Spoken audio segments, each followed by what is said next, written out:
Hey, how you doing? This is your boy BrogiNaric back again with another episode of TV Aftermath.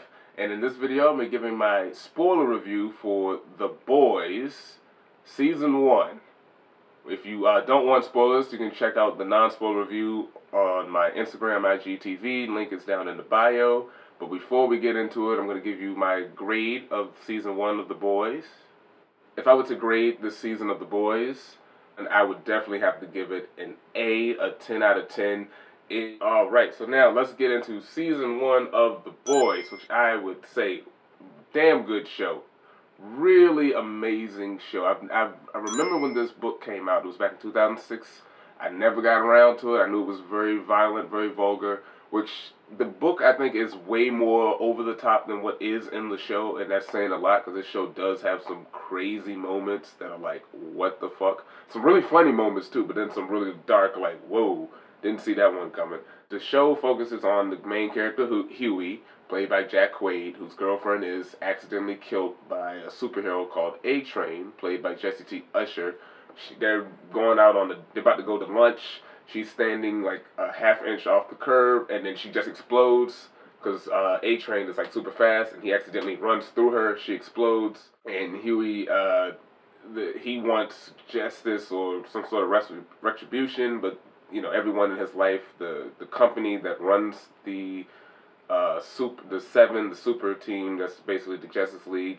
His dad is also pushing him to like, look, just take the check, don't get involved. There's really nothing you can do. And he feels powerless, and then that's when the character, Billy Butcher, Karl Urban's character, comes in and is like, hey, I got some connections, I can make things happen for you and get things right. Billy's like, I can get you some help, and it's a conflict of, so like Billy kind of using Huey to get his own revenge, because he has his hang up on the supers too, especially Homelander, because he's trying to find his wife, and he knows Homelander is involved. She's been missing for like, what, 8 years, I think, or 7 years she's been gone, and he doesn't know if she's alive or dead, but he knows Homelander's involved in it. Very interesting how that unravels. There's so many ways I didn't see where that was going.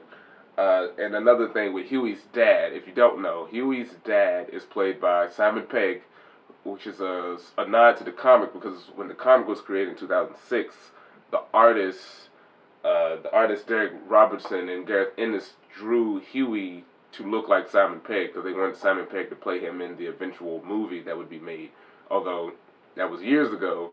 So I love things where they can have the superheroes in the real world, and I like that sort of real world quality the superheroes was, because basically superheroes, if they were real, they would basically be celebrities, big celebrities. And so they have the company called, I think it's Vought or Vought America, that controls pretty much all the supers, but their main supers that they focus on is the Seven, which is this big parody of the Justice League, and a dark parody of the Justice League. One of the main chair people at Vought is a character named Madeline Sitwell, played by Elizabeth Shue, and she's a high executive that's like the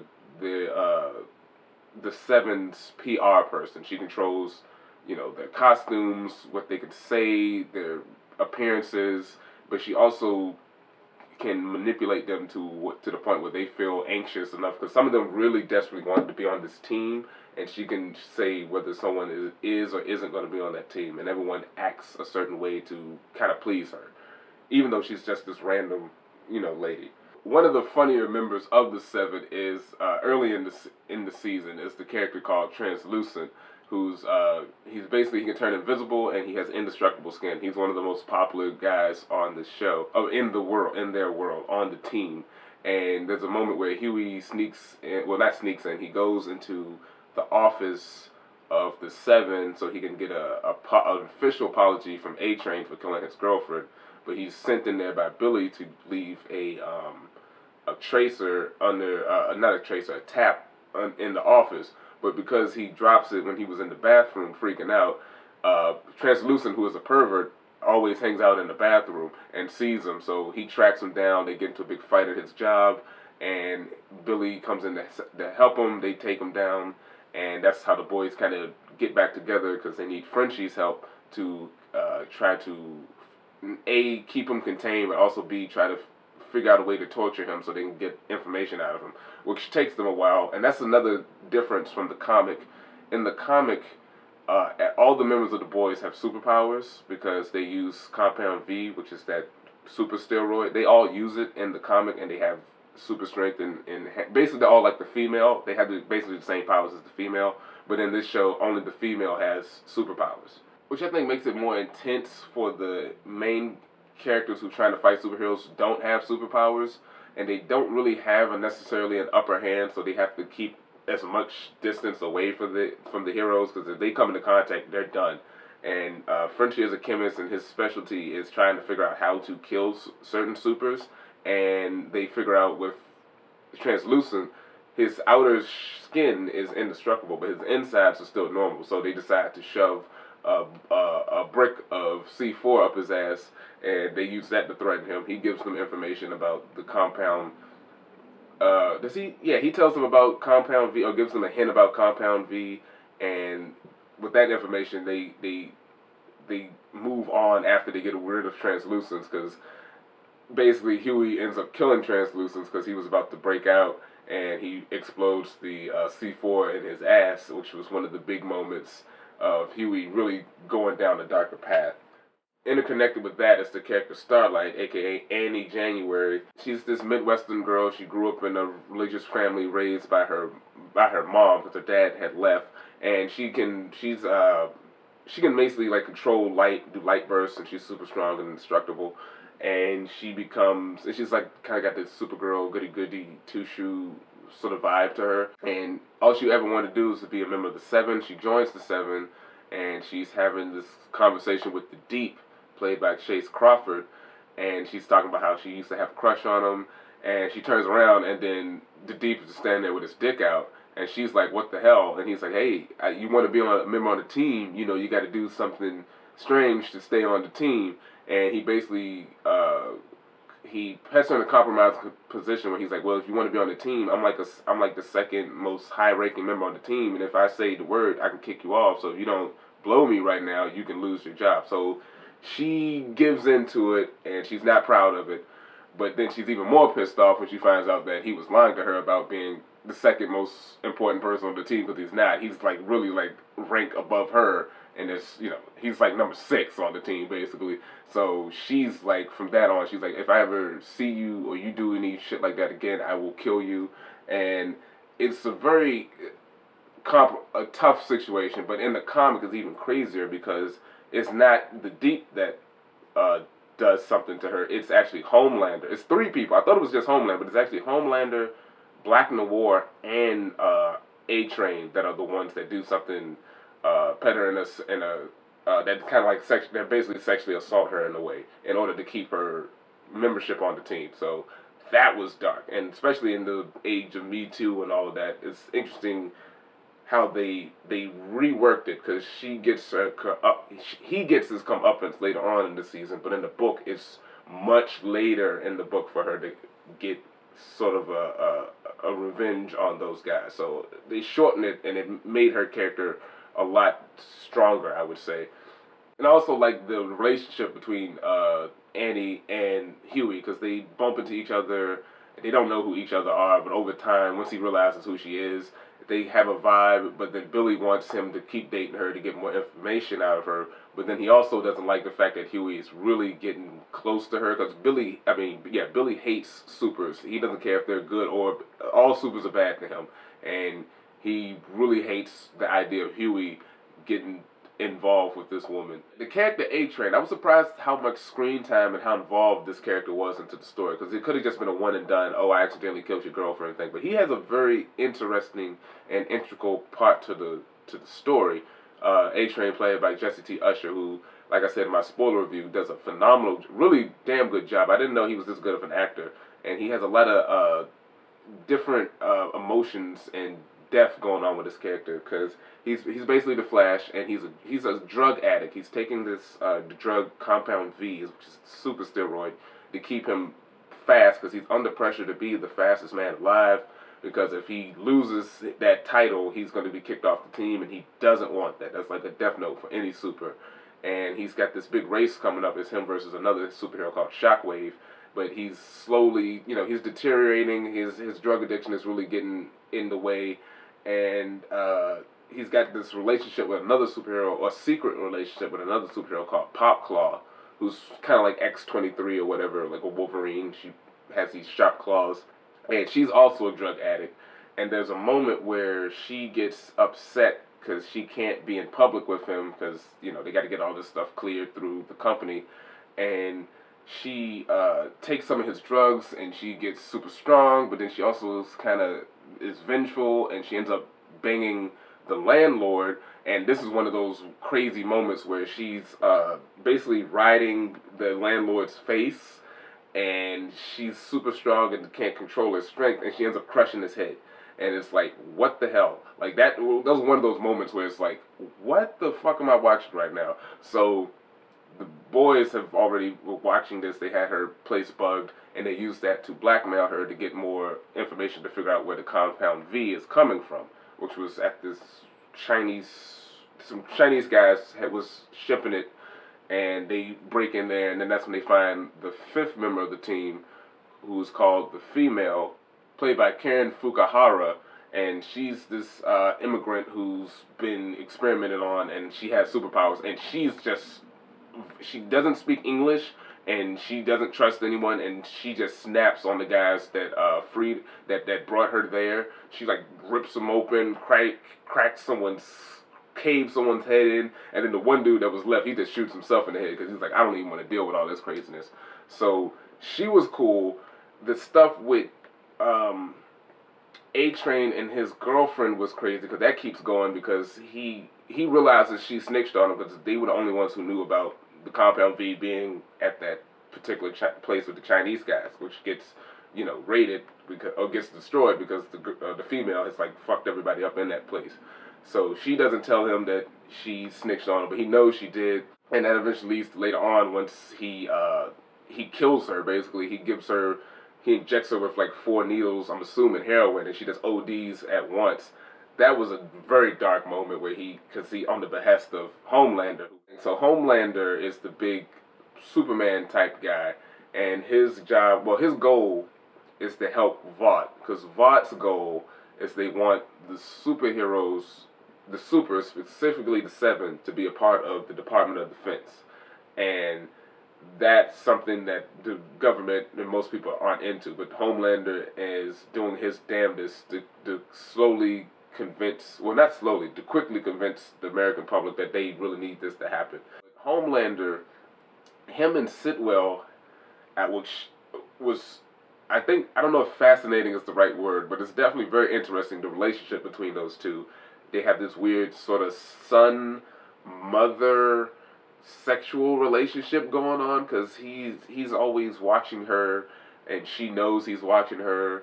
He's jealous of the fact that because she's a mom, she has a baby, and I thought the baby was his or something. It was weird, but like she's calling him her sweet boy, but all she's making out with him and feeling on him and getting her to sort of in a way breastfeed him in a weird way. It was weird. They had a weird relationship. And Homelander also had a past relationship with another member of the Seven called Queen Maeve, who's basically the Wonder Woman.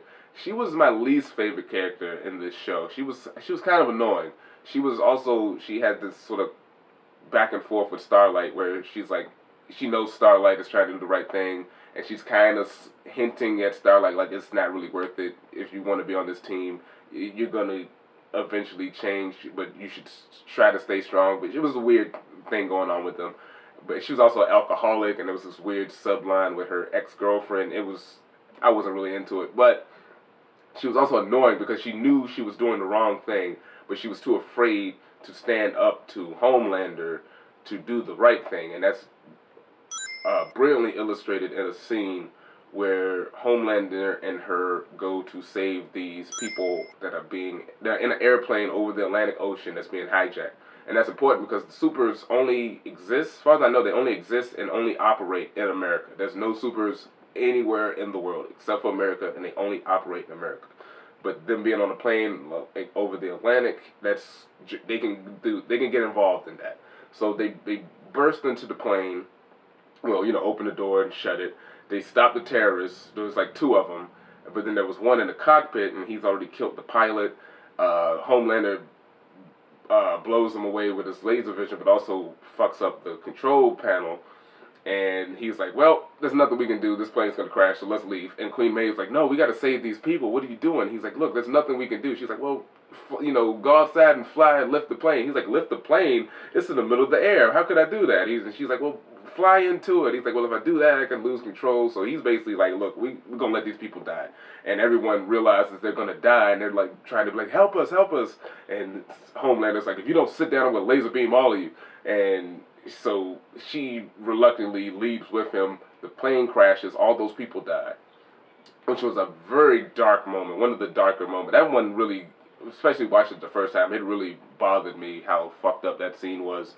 But Homelander's a crafty guy, and he uses the crash of that plane as propaganda to convince the American people that the supers need to be involved. Very complex character Homelander is. And another thing about Homelander is the reason with Sitwell is he didn't grow up with a family. He didn't have a mom, so he has to pretend like he had the ideal American life when he didn't. He doesn't grow up in a lab raised by scientists. He has really no connection to humanity for the most part, except for, I guess, Sitwell. And that gets into, like I said, my favorite episode, episode 5.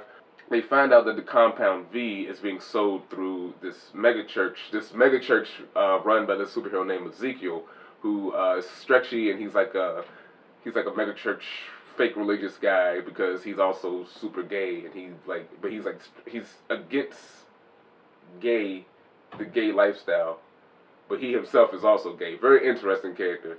And they go in to blackmail them. They find out that the Compound V, he was distributing it through his church as a polio vaccine. But you find out that the Compound V is used by Vought to inject it into babies, and that's how the supers are created. Because in this world, they tell the world that supers are a gift from God. They're basically, God chose certain people to have superpowers, but in actuality, Vought is creating them. And they discover that Billy wants to use this to shut down Vought and also somehow get Homelander locked up. He's still working with the CIA on the back burner. He's got, a person he's trying to get this evidence to. And basically the lady can help him, but she's like, I can try to shut down Vought, but I can't get Homelander. Homelander is too big of a deal. We don't know how to lock him up. You're not going to get him. But so Billy eventually gives in. He's like, all right, just for the good of the team, we can shut down the company, but I have to deal with Homelander on my own. Oh yeah, also at that event, Starlight has to give this speech. She's starting to realize like her views don't really mesh well with the views of this church, because she grew up at this event and at this church. The whole pray away the gay stuff she doesn't believe in. The whole anti other religions, Christianity is the only religion type of stuff. She's not really feeling all of that. So she gives this speech, and she basically exposes her feelings about certain things, and also she exposes how she was sexually assaulted by someone by someone shoving their dick in her face. Which, that's like the only thing that people are worried about. So they're like, well, who was it? Eventually it's outed that it was the Deep that does it, and as a result the Deep is kicked off the team. And that starts the slow decline of the Deep, because before then we find out he's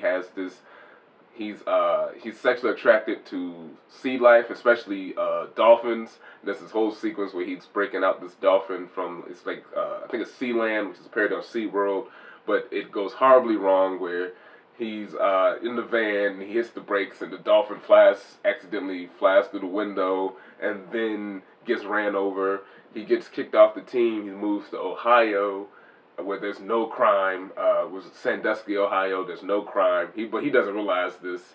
And there's a whole weird scene where he himself gets sexually assaulted. His body he has gills on his body, but it's not on his neck. It's like on his stomach. And he's with this woman who's like sexually turned on by that, and she starts fingering his gills, which was a weird scene. And over time, he ends up shaving his head, and this goes insane. But it was a weird decline, and crazy, interesting decline with this asshole character. They're trying to bring in Vought because they have enough evidence to shut down Vought.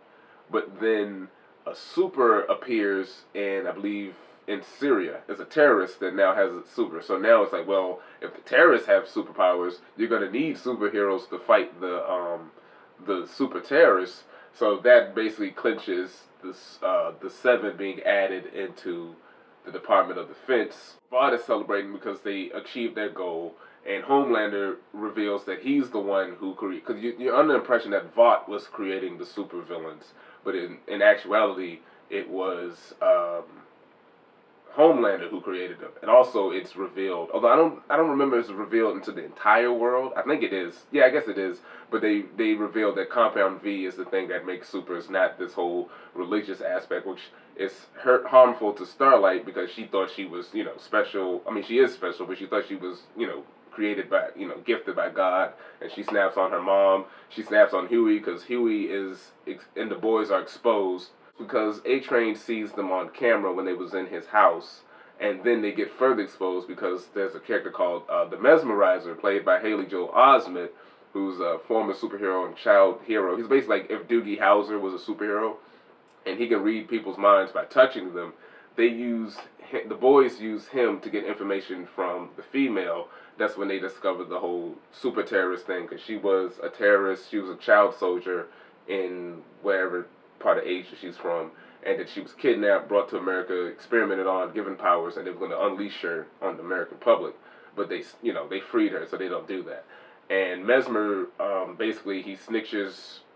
He gives the boys' identities to Homelander, which then they're exposed. Eventually, they get captured. Well, Frenchie, the female, and Mother's Milk get captured. Billy doesn't try to save them because Billy is so focused on his mission to stop Homelander. So Huey goes in to try to free them, and he does. And then Starlight comes in to help them, and then that leads to a fight between Starlight and A-Train, because A-Train is now just like super high on, and well, he's high, but he's also going through withdrawal. He ends up having a heart attack, and they have to deal with that. Billy he gets information from his boss. He finds out who Sitwell is. He breaks into Sitwell's house, holds her hostage, put her in like a vest of bombs as a threat to Homelander. Homelander comes in, and he's got her baby, brings him into the kitchen, and he basically tells Sitwell he knows the truth about Rebecca, who is Billy's wife, who is missing, who is dead. And we also found out earlier she was pregnant with Homelander's kid, but she died giving birth to him because the kid crawled out of her stomach, and basically the blood loss, she died. And so did the baby died afterwards because he can't really reproduce because of it's like the Compound V, he can't really reproduce kids. Homelander is upset with he's mad at Sitwell. Sitwell's trying to convince him to calm down and everything, but he basically tells Sitwell, like, I know the truth. You've been lying to me. You said there was going to be no more lies, and you've been lying to me. And she's like, what are you talking about? And he whispers something to her ear, and she's like, I'm sorry. And he's like, and she tells him basically, she's like, I lied because I'm scared of you. And he's like, that's the most truthful thing you've ever said to me. And he just laser beams through her eyes and just fries her brain, which was very similar to something that happens in the movie Brightburn, if you haven't seen it. But there's a scene, something like that happens, but like he fries her head, and Homelander's like, so what are you going to do now? And then Billy's like, fuck it. And he just sets off the bombs anyway, which is messed up because the baby is in the room. So I don't know if the baby is dead or not, because after the bomb goes off, Billy wakes up, it's like morning time, he's on a lawn, and there's like a sprinkler going off, and you find out that Homelander saved him, and he tells him to wake up, and he knocks on this door. This kid comes out, this blonde kid wearing red, white, and blue comes out, and he's like, oh, hey, it's Homelander. And he's like, hey, how you doing, Tony? Yeah, I'm Homelander. Did your mom ever mention me? And then you see this woman walk out, and it's Rebecca, Billy's ex-wife, and she looks and she sees Homelander, and she's like, oh, she's kind of like, what is he doing here? And then she looks, and then she sees Billy on the ground, and Billy's looking like, whoa, because he thought his wife was dead or she's missing. And basically Homelander tells the kid, you're my son, and we're going to be a family now. And the kid eyes glows red, so the kid has power. So basically, that scientist lied to him about the baby being dead, and I guess they've been keeping her a secret. And the reason is, the scientist mentions how he realized when they create the supers, when they don't grow up with their parents, or at least a mother figure in their life, they grow up to be more aggressive and more violent, which is what happened with Homelander. So I guess this was like another way to recreate Homelander, but a better version of Homelander, which emphasizes the importance of Superman being human and him having a mom and a dad that makes him a normal fucking person. He's not this big, I'm a god, I don't know how humanity works bullshit. It's like, no, he grew up with a family. If he didn't, he would be like this asshole. So, great stuff.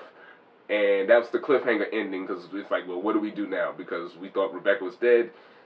And that brings up certain things, because in the comic, so it's much different in the comic. In the comic, she was raped. She did have a baby that crawled out of her, and she died because of it. But it happened at home. It didn't happen at a facility. And Billy sees the baby. The baby, like, I think that was the whole thing with the laser baby in the show. It happens to him, but he's raped by Homelander. It's actually Black Noir that is revealed to be the one who raped her. But in the show, she does have a baby. She keeps the baby, and she's secretly raising this kid. Now, that brings up the question. I'm not sure if she was actually raped. And the reason I say that is because she was locked in the room with him for 3 hours. First of all, you don't really need 3 hours to rape someone. Just saying.